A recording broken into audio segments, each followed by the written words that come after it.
Eh bien le bonjour, bonsoir, c'est LSM et bienvenue dans cette vidéo critique, une fois n'est pas coutume, sur un film événement, sur le film du moment, le premier film Marvel de l'année, en bonne et due forme, je vous présente Black Panther.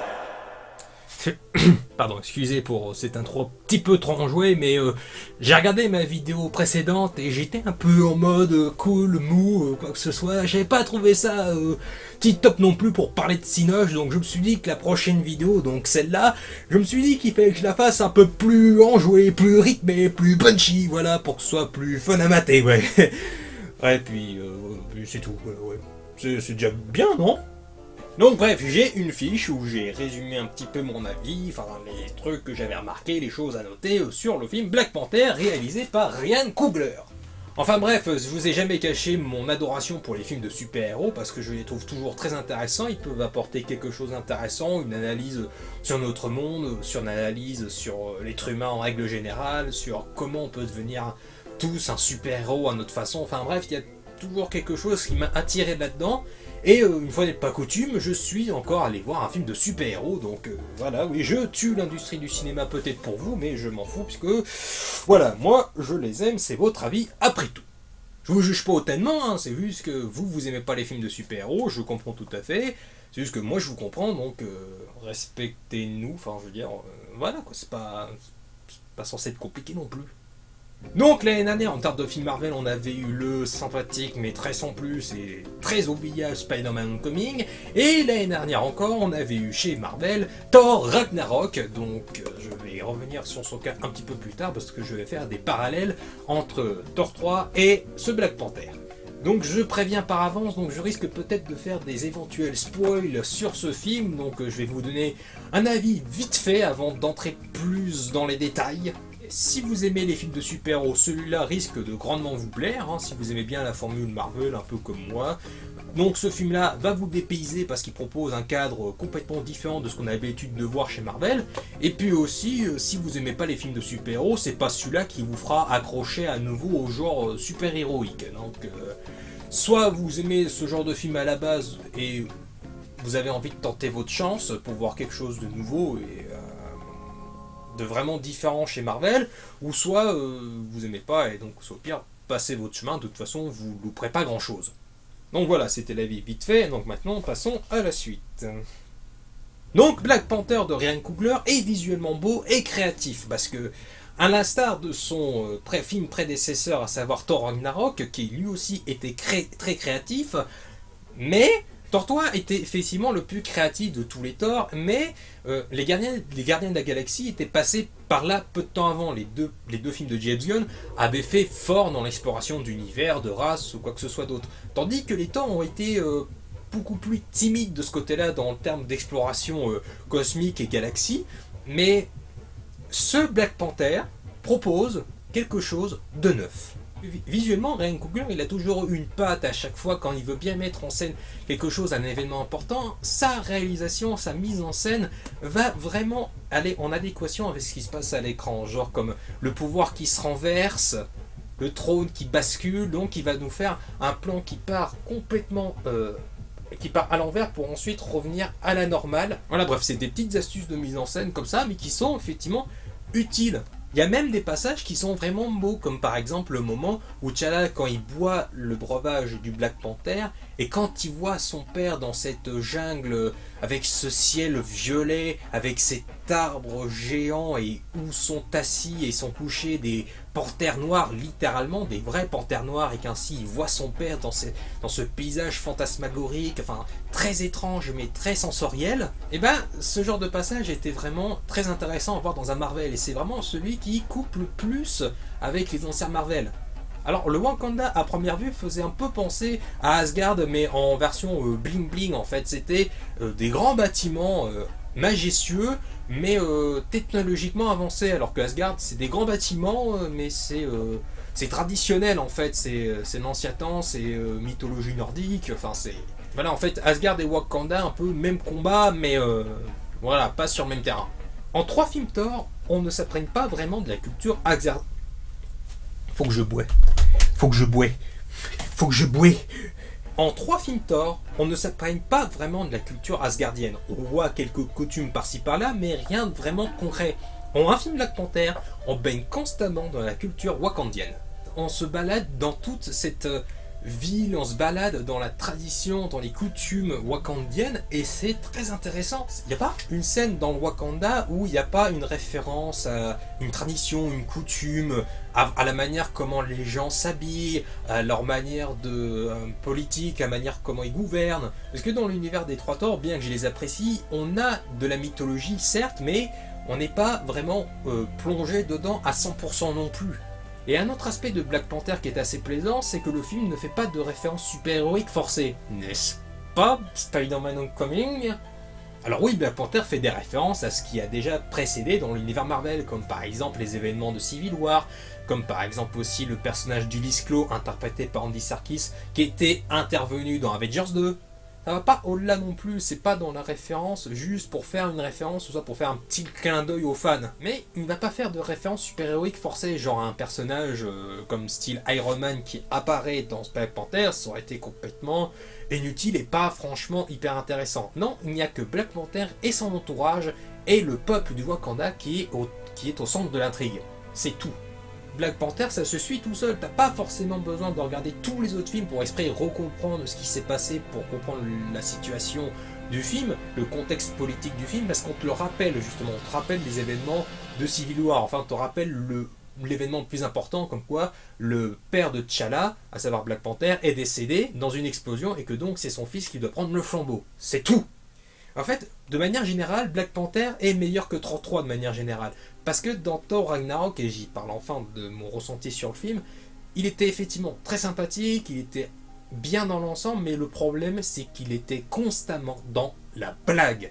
Et c'était un problème, parce que non seulement le fait d'être dans la vanne constamment, ce qui fait qu'on ne ressentait pas forcément les enjeux, ça cassait les moments dramatiques, parce qu'en plus il se faisait constamment même des blagues dans les moments dramatiques. Je veux dire, quand tu vois la fin, quand tu vois la finalité du truc, tu fais « Oh putain, quand même, c'est ultra important ce qui se passe », ils se sont sentis obligés de rajouter une vanne. Là, dans Black Panther, il y a moins de blagues, les vannes elles sont mieux amenées, elles sont beaucoup plus discrètes, j'ai envie de dire, et il n'y a pas de blagues, surtout dans les moments intenses et dramatiques. Et j'avais entendu comme quoi il y avait des gens qui n'avaient pas spécialement apprécié l'humour de Black Panther, alors que c'est pas un humour qui est différent de l'univers Marvel en règle générale. Et là, l'humour est beaucoup plus discret en fait. C'est des blagues, genre comme par exemple quand t'as T'Challa et qui s'engueule avec sa sœur, c'est des taquineries qu'on se fait entre frères et sœurs, quoi. Je veux dire, c'est le truc le plus... C'est un truc qui est naturel, quoi. Je veux dire, pour avoir une petite sœur assez casse-couille et assez taquin, on peut se faire régulièrement ce genre de vanne, ouais. Frangine, je sais que tu regardes mes vidéos, même en règle générale, quand c'est pas des taquineries entre frères et sœurs, il n'empêche que les vannes restent simples et pas trop en décalage, et restent suffisamment consistants pour que ce soit des bonnes vannes qui marchent au bon moment. Et ce qui fait que cette volonté de vouloir rester sérieux fait que les enjeux et de l'histoire, on les ressent mieux. Et donc vu qu'on ressent mieux les enjeux, donc on a envie de plus s'intéresser à l'histoire, de s'imprégner plus de l'univers, on a envie de vraiment déceler tout ce qui se passe, et on ressent plus les moments de tension qu'il peut y avoir dans le film, même si c'est pas des grands moments de tension non plus, on ressent quand même une certaine envie de soutenir le personnage principal, on a envie qu'il réussisse, on veut qu'il évolue, on veut qu'il évolue dans le bon sens. Alors accrochez-vous à votre siège, à votre slip, à votre lit, je sais pas où vous êtes, accrochez-vous à votre bite, à votre chat, enfin je sais pas. Mais attention, j'ai une grosse révélation à faire, je sais ça va vous faire un choc, surtout si vous êtes fan des films Marvel, enfin si vous avez fait attention à ce détail-là dans les films Marvel. Mais, pour la première fois, depuis longtemps,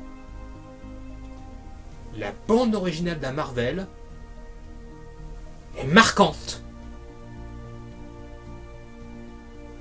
Je la répète, hein, la bande originale de Black Panther est marquante et marche. Je vous laisse le temps de la digérer, celle-là. Ouais, mais dans Iron Man, les musiques, elles étaient marquantes, elles aussi. Ouais, et c'est quoi les musiques du film? C'est pas Iron Maiden, Metallica, donc des musiques déjà préexistantes? Ah bah oui, du coup, oui. En fait, la seule vraie bande originale que tout le monde s'accordera à dire qui pourra chantonner facilement, c'est la musique d'Avengers.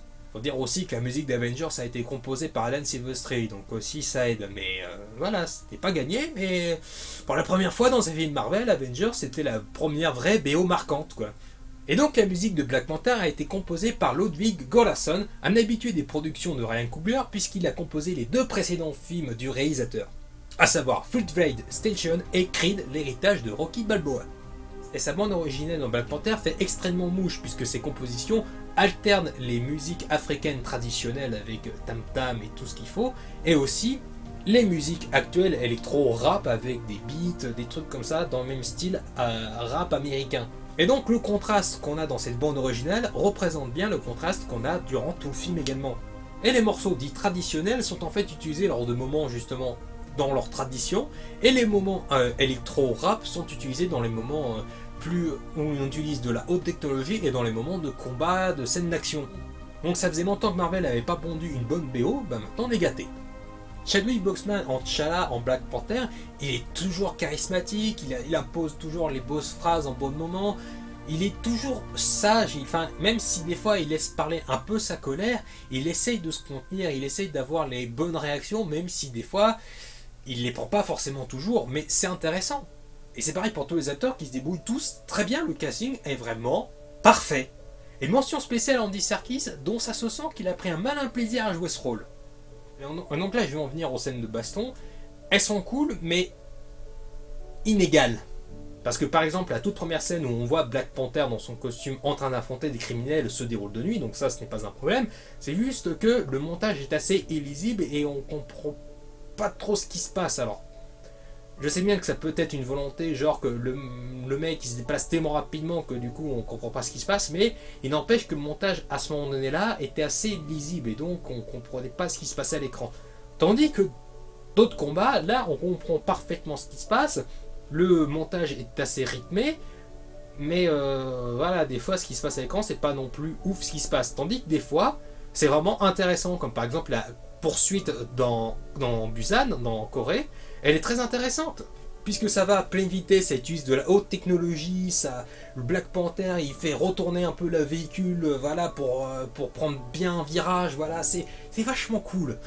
Et même si la bataille finale elle n'est pas grandiose, bah elle est quand même sympathique, parce qu'elle propose des enjeux assez forts et des affrontements vraiment intéressants du point de vue du scénario qu'on nous a présenté depuis le début. En règle générale, les scènes de combat sont assez dynamiques, mais c'est un petit peu inégal pour certaines. Alors j'avais personnellement une crainte après Civil War, j'avais peur qu'on n'avait plus grand chose à dire sur Black Panther, puisque le gros développement du personnage, j'avais l'impression que ça avait été fait justement dans Civil War, puisqu'il avait perdu son père lors d'une explosion attentat terroriste, et comme il cherchait à se venger et qu'il avait appris dans Civil War que justement la vengeance n'était pas quelque chose de bon, et qu'il fallait qu'il s'en détache et qu'il fallait que la justice règne, j'avais eu peur qu'après ça on n'ait plus grand chose à rajouter, à quelque chose à dire en plus. Mais le film est assez surprenant de ce côté-là. Et c'est donc là que je vais partir vraiment en zone full spoiler. Donc si vous n'avez pas vu le film, barrez-vous. Et donc pour pallier à ce problème, voici moi en train de danser pendant 10 secondes la danse du robot.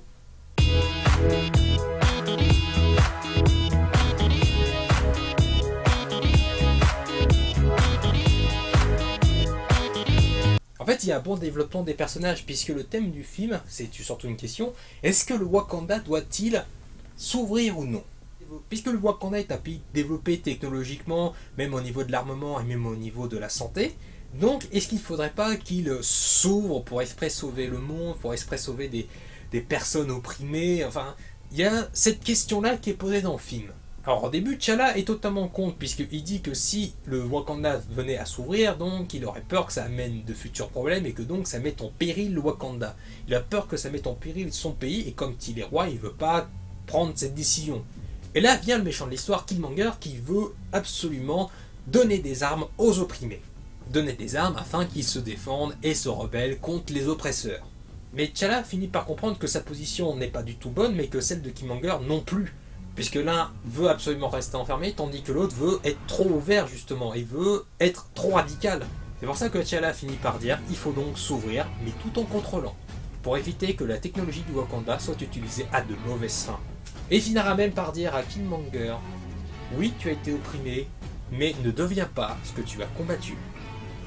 Et là, quand tu vois un film qui partait pour justement créer du communautarisme ou quoi que ce soit, oui, je sais, je commence à patouiller dans quelque chose d'assez dur et assez compliqué là, surtout sur internet en ce moment. Mais enfin bref, Black Panther qui aurait pu totalement partir dans un communautarisme assez profond, assez marqué, justement il décide même de prôner le message de paix et de dire soyez en paix, soyez fiers de votre identité, mais ne devenez pas des oppresseurs à votre tour. Et c'est un super message envoyé, parce que quand tu vois certaines réactions sur Twitter et quoi que ce soit, que si tu notes mal le film, que si tu le critiques, tu donnes une critique négative du film, c'est que tu es raciste. Enfin, si au début, si dans les premières séances, tu avais pris, toi blanc, si tu avais pris une place pour Black Panther, et bah tu es un raciste parce que tu as empêché un noir d'y aller. Et c'est pareil, pas la peine de demander la permission, toi en tant que blanc ou blanche, je veux dire, de demander l'autorisation si tu peux aller voir le film Black Panther une semaine après tout le monde. Enfin, tu t'en fous, tu t'y vas, t'as envie de le voir, vas-y quoi. Là, je me sens pas bien d'un seul coup, là je crois que je viens de faire mon entrée dans la fachosphère. Bon, je veux dire, le film Black Panther il est en train de faire un carton monumental. Je veux dire, vous avez enfin droit à un grand film blockbusteresque, vraiment de super-héros noirs. Alors, moi je le vois pas comme ça, parce que moi, tout ce que je vois, c'est un film sur un peuple d'Afrique qui est riche dans tous les sens du terme, c'est-à-dire au niveau technologique, au niveau de l'argent, au niveau médical, au niveau de ses personnages. Vous êtes en train de souligner un film qui, lui, œuvre pour la paix. Donc, c'est-à-dire que vous n'avez pas compris le message. C'est juste que tout ce que vous voyez, c'est juste un film de super-héros noirs. Donc, tout ce que vous voyez, c'est un super-héros noir. Et c'est tout ce qui vous intéresse. Pas le message, pas tout ce qui est dit dans le film. Vous passez complètement à côté de la chose, alors que le film est très bon pour ça, dans le développement de ses personnages et dans son message. Juste, allez le voir, c'est tout. Si ça vous fait plaisir, si vous avez envie de voir un film de super-héros, allez-y. Même si vous avez envie de voir juste un blockbuster différent de ce que fait Marvel, allez-y. C'est juste ça, allez-y en connaissance de cause, en sachant que c'est un film de super-héros. Moi, quand j'y suis allé, tout ce que je voulais, c'était voir le Wakanda, c'était voir à quel point c'était riche, voir ce qu'ils allaient en faire, voir ce que Ryan Coogler allait imaginer en termes de combat, de chorégraphie sur le personnage de Black Panther, quelle histoire ils allaient raconter après Civil War. Et justement, je vais revenir au méchant du film, Killmonger, qui est joué par Michael B. Jordan, qui est un habitué des productions de Ryan Coogler lui aussi. Michael B. Jordan est déjà vraiment bon en Killmonger, mais en plus son personnage était bien écrit en fait. C'est pas un personnage manichéen, il est animé par la vengeance, il a envie de changer les choses, il a envie d'accomplir ce que son père voulait faire. Enfin, c'est un personnage qui est torturé. Donc c'est vraiment intéressant d'avoir un personnage méchant humain comme Zemo dans Civil War. Zemo dans Civil War étant le plus humain des méchants. Killmonger est un excellent personnage, on comprend ce qu'il a envie, ce qu'il veut faire, et ses motivations, et c'est ça le plus important justement, parce que là où dans Thor 3, le personnage de Cate Blanchett, c'est juste un personnage méchant complètement over the top, qui est complètement excentrique, qui est complètement dingue, mais c'est tout en fait, qui est pas plus développé que ça, alors que le personnage de Killmonger a déjà beaucoup plus d'épaisseur. Et en fait, et tout ça pour dire que Ryan Coogler s'est imposé dans ce blockbuster. Et s'est imposé dans l'univers Marvel, il a su imposer quand même une certaine patte, parce que même si on sent des fois qu'il a été un peu obligé de restreindre sa mise en scène parce qu'il y a beaucoup d'effets spéciaux, il y a beaucoup de choses à montrer, il y a énormément de CGI à traiter, donc il ne peut pas se permettre de trop partir dans certains délires. Bah, il a quand même voulu conserver quand même une certaine patte, et il a quand même, et on la ressent quand même si c'est pas comme dans Creed, son précédent film, qui là, pareil, Creed était un excellent moyen de montrer qu'il pouvait s'imposer dans une saga. Parce que Creed était un excellent film parce qu'il avait compris l'esprit de la saga des Rocky, justement cette saga qui est mythique, qui est émouvante, qui est parfois tragique, qui est vraiment une saga très humaine. Ryan Coogler avec Creed a fait en sorte de vraiment nous dire que non, son film n'était pas un fils illégitime dans la saga qui est Rocky. Et là, dans Black Panther, il fait « je ne suis pas illégitime dans tout ce qu'a fait Marvel avant, je vais même essayer de faire quelque chose ». Parce qu'il s'est bien inséré dans tout ce qui s'est fait avant, et là il a voulu faire quelque chose de différent à certains niveaux, puisqu'il a complètement dû quand même inventer visuellement le Wakanda, il a quand même dû inventer quelque chose que Marvel n'avait pas du tout exploité d'ici là, enfin jusque là. Et c'est comme T'Challa qui doit s'imposer en tant que nouveau roi, qui doit respecter ce qui a été fait précédemment, mais qui doit quand même avancer. Ryan Coogler est vraiment un excellent réalisateur, parce que imposer sa patte dans une mythologie qui est déjà bien établie, et surtout dans des codes qui sont déjà bien ancrés dans la culture, bah quand même c'est assez balèze. Donc Black Panther de manière générale propose un bon renouveau, même si le scénario propose quelque chose de plus ou moins attendu, de vu et revu, mais ce n'est pas vraiment un problème en soi. Il raconte bien son histoire, il développe bien ses personnages, il démontre bien son univers, c'est tenant et aboutissant, donc c'est un excellent blockbuster, ouais. Après c'est à vous personnellement de dire si c'est votre Marvel préféré, si c'est le pire que vous ayez vu, enfin ça c'est à vous de décider. Personnellement ce n'est pas mon Marvel préféré, mais en tout cas il se classe facilement dans les bons Marvel, dans ceux qu'on peut revoir facilement et sans problème.